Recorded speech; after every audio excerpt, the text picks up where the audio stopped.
ಇರುವಂತಹದ್ದು 2 of swords ಬಂದಿದೆ. ಯಾವುದೋ ಕೆಲವು ವಿಚಾರಗಳಲ್ಲಿ ಹೇಗೆ ಡಿಸಿಷನ್ಸ್ ನ ತಗೋಬೇಕು, ಏನ್ ಮಾಡ್ಬೇಕು, ಹೇಗ್ ಮಾಡಿದ್ರೆ ಏನಾಗತ್ತೆ. ಕೆಲವೊಬ್ಬರಿಗೆ 2 ಆಪ್ಷನ್ಸ್ ಗಳಿರುವಂತಹದ್ದು ರೆಪ್ರೆಸೆಂಟ್ ಆಗ್ತಾ ಇದೆ, ಅಥವಾ ಕೆಲವೊಂದು ಆಪ್ಷನ್ಸ್ ಗಳು ನಿಮ್ಮಲ್ಲಿ ಇರುವಂತಹದ್ದು ರೆಪ್ರೆಸೆಂಟ್ ಆಗ್ತಾ ಇದೆ. ಸೊ ಅದಕ್ಕೆ ನಿಮ್ಗೆ ಸ್ವಲ್ಪ ಕಷ್ಟ ಆಗ್ತಾ ಇದೆ. ಕೆಲವೊಂದು ಡಿಸಿಷನ್ಸ್ ಗಳನ್ನ, ನಿರ್ಧಾರಗಳನ್ನ ಮಾಡೋದು ನಿಮ್ಗೆ ಸ್ವಲ್ಪ ಕಷ್ಟ ಆಗ್ತಾ ಇರುವಂತಹದ್ದು ಬಾಟಮ್ ಆಫ್ ದ ಡಕ್ ಅಲ್ಲಿ ರೆಪ್ರೆಸೆಂಟ್ ಆಗ್ತಾ ಇದೆ. ನಿಮ್ಮ ಲವ್ ರಿಲೇಶನ್ಶಿಪ್ ಹೇಗಿತ್ತು ಅನ್ನೋದನ್ನ ನೋಡೋದಾದ್ರೆ ಚೆನ್ನಾಗಿ ಇದು ರೆಪ್ರೆಸೆಂಟ್ ಆಗ್ತಾ ಇದೆ. Ace of cups, queen of wands and magician card ಬಂದಿದೆ. ನಿಮ್ಮ ಲವ್ ಲೈಫಿನ ವಿಚಾರವಾಗಿ ಯಾವುದೇ ರೀತಿಯ ಪಾಸ್ಟ್ ನಲ್ಲಿ ತೊಂದರೆ ಇದ್ದಿದ್ದು ರೆಪ್ರೆಸೆಂಟ್ ಆಗ್ತಾ ಇಲ್ಲ. ನೀವು ತುಂಬಾ ಚೆನ್ನಾಗಿದೆ, ಒಂದು ಕ್ಯೂರಿಯಾಸಿಟಿ ಇತ್ತು, ಬಹಳಷ್ಟು ತುಂಬಾನೇ ನೀವು ಲವ್ ಲೈಫಿನ ವಿಚಾರದಲ್ಲಿ ಬಂದಾಗ ನೀವು ನಿಮ್ಮ ಲವ್ ಲೈಫಿನಲ್ಲಿ ತುಂಬಾನೇ ಮಾತಾಡಿದ್ದೀರಾ. ನೀವಿಬ್ರು ತುಂಬಾ ಟಾಕ್ಟಿವ್ ಆಗಿ ಇಬ್ರು ಕೂಡ ತುಂಬಾ ಚೆನ್ನಾಗಿ ಮಾತಾಡಿದ್ದೀರಾ. ಅಟ್ ಪ್ರೆಸೆಂಟಿನಲ್ಲೂ ಕೂಡ ನಿಮ್ಮ ಲವ್ ಲೈಫಿನ ವಿಚಾರದಲ್ಲಿ ಯಾವುದೇ ರೀತಿಯ ತೊಂದರೆಗಳು ಕೂಡ ಇಲ್ಲೇನು ರೆಪ್ರೆಸೆಂಟ್ ಆಗ್ತಾ ಇಲ್ಲ. The Impress card, the emperor and page of swords ಬಂದಿದೆ. ನಿಮ್ಮ ಲವ್ ಲೈಫಿನ ವಿಚಾರದಲ್ಲಿ ಒಂದು ರಾಜ ರಾಣಿ ತರ ರೆಪ್ರೆಸೆಂಟ್ ಆಗ್ತಾ ಇದೆ.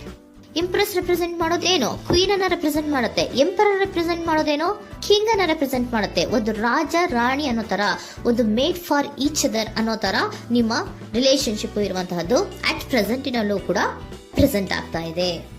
ಈಗಲೂ ಕೂಡ ಚೆನ್ನಾಗೇನೆ ಮಾತಾಡ್ತಾ ಇರುವಂತದ್ದು ಕೂಡ ರೆಪ್ರೆಸೆಂಟ್ ಆಗ್ತಾ ಇದೆ. ನಿಮ್ಮ ಲವ್ ಲೈಫಿನ ವಿಚಾರದಲ್ಲಿ ನೀವಿಬ್ರು ಚೆನ್ನಾಗೇ ಇದ್ದೀರಾ, ಮೇಡ್ ಫಾರ್ ಈಚ್ ಅದರ್ಸ್ ಅಂತ ಅನ್ನೋ ತರ ಇದೆ. ನೀವು ಬಹಳ ಶಾಂತತೆಯಿಂದ ಇದ್ರೆ ಅವರು ತುಂಬಾ ಪ್ರಾಕ್ಟಿಕಲ್ ಆಗಿ ಯೋಚನೆ ಮಾಡ್ತಾರೆ. ನೀವು ಒಂದಕ್ಕೊಬ್ರಿಗೂ ಹೊಂದಾಣಿಕೆ ಅನ್ನೋದು ತುಂಬಾ ಚೆನ್ನಾಗಿದೆ, ಯಾವುದೇ ರೀತಿ ತೊಂದರೆ ಇಲ್ಲ. ಈಗಲೂ ಕೂಡ ನೀವು ಆವಾಗ್ಲೂ ಹಿಂದೆನೂ ಮಾತಾಡ್ತಾ ಇದ್ರಿ, ಈಗಲೂ ಕ್ಯೂರಿಯಾಸಿಟಿಯಿಂದ, ಬಹಳ ಇಂಥ್ಯೂಸಿಯಾಸಮ್ ಇಂದ ಈಗಲೂ ಕೂಡ ನೀವು ಚೆನ್ನಾಗೇನೆ ಮಾತಾಡ್ತಾ ಇರುವಂತಹದ್ದು ರೆಪ್ರೆಸೆಂಟ್ ಆಗ್ತಾ ಇದೆ. ಯಾವುದೇ ರೀತಿಯ ತೊಂದರೆಗಳಿಲ್ಲ, ಸೂಪರ್. ಇಮಿಡಿಯೇಟ್ ಫ್ಯೂಚರ್ ಏನ್ ರೆಪ್ರೆಸೆಂಟ್ ಆಗ್ತಾ ಇದೆ? ಇಮಿಡಿಯೇಟ್ ಫ್ಯೂಚರ್ ದ ಹೆಲ್ಫನ್ card, 9 of hands and star card represent ಆಗ್ತಾ ಇದೆ. ಕೆಲವೊಬ್ರು ಲವ್ ರಿಲೇಶನ್ಶಿಪ್ ಅಲ್ಲಿ ಇರುವಂತಹ ಕೆಲವೊಬ್ರು ಮಾತ್ರ ಇಮಿಡಿಯೇಟ್ ಫ್ಯೂಚರ್ ನಲ್ಲಿ ಕೆಲವೊಬ್ರು ಮದುವೆಗಳಾಗುವಂತಹ ಸಾಧ್ಯತೆಗಳು ರೆಪ್ರೆಸೆಂಟ್ ಆಗ್ತಾ ಇದೆ. ಒಂದು ಸೀರಿಯಸ್ ಕಮಿಟ್ಮೆಂಟ್ ಇರುವಂತಹದ್ದು, ಬರೀ ಪ್ರೀತಿ ಮಾಡುವಂತಹದ್ದಲ್ಲ, ಒಂದು ಸೀರಿಯಸ್ ಕಮಿಟ್ಮೆಂಟ್ ಅಲ್ಲೂ ಕೂಡ ಇರುವಂತಹದ್ದು ನಿಮ್ಮ ಲವ್ ಲೈಫಿನಲ್ಲಿ ರೆಪ್ರೆಸೆಂಟ್ ಆಗ್ತಾ ಇದೆ. ಮತ್ತೆ 9 ಆಫ್ ವ್ಯಾಂಡ್ಸ್ ಏನಪ್ಪಾ ಅಂದ್ರೆ, ನೀವು ಇಷ್ಟು ದಿನದಿಂದ ಮಾಡ್ಕೊಂಡು ಪ್ರೀತಿಸ್ಕೊಂಡು ಬಂದಿದ್ವಿ, ಇಬ್ರಿಗೂ ಅಡ್ಜಸ್ಟ್ಮೆಂಟ್ ಇದೆ, ಇಬ್ರಿಗೂ ಹೊಂದಾಣಿಕೆ ಇದೆ, ಏನಾಗುತ್ತಪ್ಪ ಅಂತ ಸ್ವಲ್ಪ ನೀವು ಯೋಚನೆಯನ್ನ ಮಾಡ್ತಾ ಇದ್ದೀರಾ ಈ ಲಾಸ್ಟ್ ಮೂಮೆಂಟ್ ಅಲ್ಲಿ. ಬಟ್ ಯೋಚನೆಯನ್ನ ಮಾಡುವಂತಹ ಅವಶ್ಯಕತೆ ಇಲ್ಲ. ನಾನು ಇದಕ್ಕೆ ಒಂದು ಕ್ಲಾರಿಫಿಕೇಶನ್ ಕಾರ್ಡ್ ಅನ್ನ ತಗೊಂಡಾಗ ಸನ್ ಕಾರ್ಡ್ ಬಂದಿದೆ. So sun is represented by light. ನಿಮ್ಮ ಲವ್ನಲ್ಲಿ ಒಂದು ಪಾಸಿಟಿವ್ ಲೈಟ್ ಇದೆ. ಸೊ ಹೆದರುವಂತಹ ಅವಶ್ಯಕತೆ ಏನೂ ಇಲ್ಲ. ಸ್ಟಾರ್, ಸನ್ ಬಂತು, ಸ್ಟಾರ್ ಬೇರೆನಾ? ಸ್ಟಾರ್ ನಿಮ್ಮ ಲವ್ ಲೈಫಿನ ವಿಚಾರದಲ್ಲಿ ಸ್ಟಾರ್ ಕೂಡ ಇದೆ. ಕೆಲವೊಬ್ಬರಿಗೆ ಮದುವೆ ಕೂಡ ಆಗುವಂತಹ ಸಾಧ್ಯತೆಗಳು ನಿಮ್ಮ ಲವ್ ಲೈಫಿನ ವಿಚಾರದಲ್ಲಿ ರೆಪ್ರೆಸೆಂಟ್ ಆಗ್ತದೆ. ಯಾವುದೇ ರೀತಿಯ ನೆಗೆಟಿವ್ ಆಗಿರುವಂತಹದ್ದು ಏನೂ ಬಂದಿಲ್ಲ, ಆಲ್ ಪಾಸಿಟಿವ್ ಕಾರ್ಡ್ಸೇ ಬಂದಿದೆ. ಲವ್ ಲೈಫಿನ ವಿಚಾರದಲ್ಲಿ ಯಾವುದೇ ರೀತಿಯ ತೊಂದರೆಗಳು ಇದ್ದ ಹಾಗೆ ಕಾಣಿಸ್ತಾ ಇಲ್ಲ. ಬಟ್ ನೀವು ಸ್ವಲ್ಪ ಕೆಲವೊಂದು ಏನ್ ಮಾಡೋದು ಅಂತ ಸ್ವಲ್ಪ ನೀವು ಆಲೋಚನೆಯನ್ನ ಮಾಡ್ತಾ ಇರುವಂತಹದ್ದು, ಸ್ವಲ್ಪ ಕೆಲವೊಂದು ನಿರ್ಣಯಗಳನ್ನ ಮಾಡೋದಕ್ಕೆ ಸ್ವಲ್ಪ ಕಷ್ಟ ಆಗ್ತಾ ಇರುವಂತಹದ್ದು ರೆಪ್ರೆಸೆಂಟ್ ಆಗ್ತಾ ಇದೆ ಅಷ್ಟೇ. ಅಷ್ಟನ್ನ ಬಿಟ್ಟರೆ ನಿಮ್ಮ ಲವ್ ಲೈಫಿನ ವಿಚಾರದಲ್ಲಿ ಯಾವುದೇ ರೀತಿಯ ತೊಂದರೆಗಳೇನು ಇಲ್ಲಿ ರೆಪ್ರೆಸೆಂಟ್ ಆಗ್ತಾ ಇಲ್ಲ. ಏಂಜಲ್ ಗೈಡೆನ್ಸ್ ಏನ್ ಹೇಳ್ತಾ ಇದ್ದಾರೆ?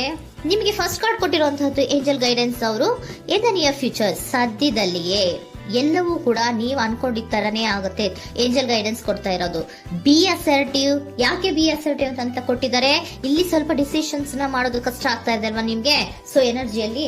ಸೊ ಅದಕ್ಕೆ ಹೇಳ್ತಾ ಇದ್ದಾರೆ ದೃಢವಾಗಿರು, ಆತ್ಮವಿಶ್ವಾಸದಿಂದ ಇರು, ಯಾವುದಕ್ಕೂ ನೀವು ಹೆದರ್ಕೋಬೇಡ ಅಂತ ಹೇಳ್ತಾ ಇದ್ದಾರೆ. ಪೀಸ್ಫುಲ್ ರೆಸಲ್ಯೂಷನ್, ಎಲ್ಲವೂ ಕೂಡ ಶಾಂತಿಯುತವಾಗಿಯೇ ಮುಗಿಯುತ್ತೆ, ನೀನೇನಕ್ಕೂ ಯೋಚನೆಯನ್ನ ಮಾಡಬೇಡ.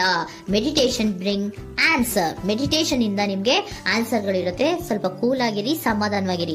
ಲವ್ ಲೈಫಿನಲ್ಲಿ ಯಾವುದೇ ರೀತಿಯ ಹಿಂದೆಯೂ ಇರಲಿಲ್ಲ, ಈಗಲೂ ಇಲ್ಲ, ಮುಂದೆಯೂ ಕೂಡ ನಿಮ್ಗೆ ಯಾವುದೇ ರೀತಿಯ ತೊಂದರೆಗಳು ರೆಪ್ರೆಸೆಂಟ್ ಆಗಿಲ್ಲ. ಖುಷಿಯಿಂದ ಇರಿ. ಕೆಲವೊಬ್ಬರಿಗೆ ಮ್ಯಾರೇಜ್ ಅನ್ನು ಕೂಡ ಇಲ್ಲಿ ರೆಪ್ರೆಸೆಂಟ್ ಮಾಡ್ತಾ ಇದೆ. ಮತ್ತೆ ಕೆಲವೊಬ್ಬರಿಗೆ ಸೀರಿಯಸ್ ಕಮಿಟ್ಮೆಂಟ್ ಸಿಗುವಂತಹ ಸಾಧ್ಯತೆಗಳು ರೆಪ್ರೆಸೆಂಟ್ ಆಗ್ತಾ ಇದೆ.